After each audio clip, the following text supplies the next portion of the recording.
السلام عليكم خوتي خواتاتي، كنتمنى منكم تشتركوا في القناه وديروا لايك وبارطاج.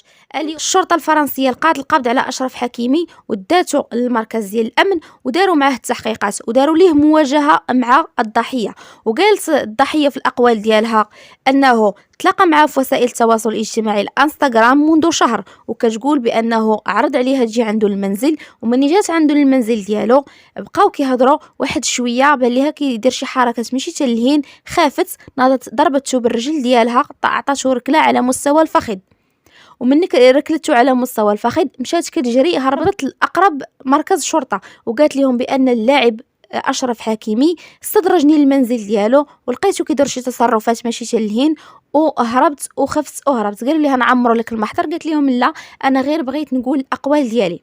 هو من يسمع هذا الكلام اللي قالت هذه السيده وما كيعرفهاش انكر تماما، وقال لها لا انا ما كنعرفك، ما جيتي عندي، ما عمرني ما شفتك، اش هاد الظلم واش هاد الحقره اللي ولينا كنتعرضوا ليها. خوتي خواتاتي، هذه حمله ممنهجه على المشاهير واللاعبين وخصوصا المغاربه. كنلاحظ بان سعد المجرد ما دازش على القضيه ديالو حتى 3 ايام، والان مني خرج اشرف حكيمي ودافع عليه وقال بانه مظلوم، بان فرنسا هي اللي لفقت ليه التهمه، خرجوا ليه نفس التهمه ولصقوها فيه باش يخلوه مضارب مع راسو كما كنقولوا، حيت هو قال بانه غيكلف اكبر المحاميين اللي كاينين في فرنسا، وبان سعد المجرد غيخرجوا من الاستئناف.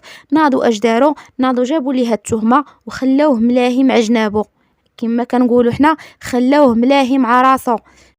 اخواني اخواتي، ما تنسوش تشاركوا في القناه وديروا لي لايك وبارطاج باش يوصل الصوت ديالنا، وكلنا يد وحده، كلنا غنوقفوا مع اشرف حكيمي، وما غنساوش قضيه سعد المجرد المحكوم ب6 سنوات ظلما وعدوانا. كلنا يد وحده باش تعرف فرنسا بانها ما غديرش اشرف حكيمي وسعد المجرد ورقه باش تضغط على المغرب.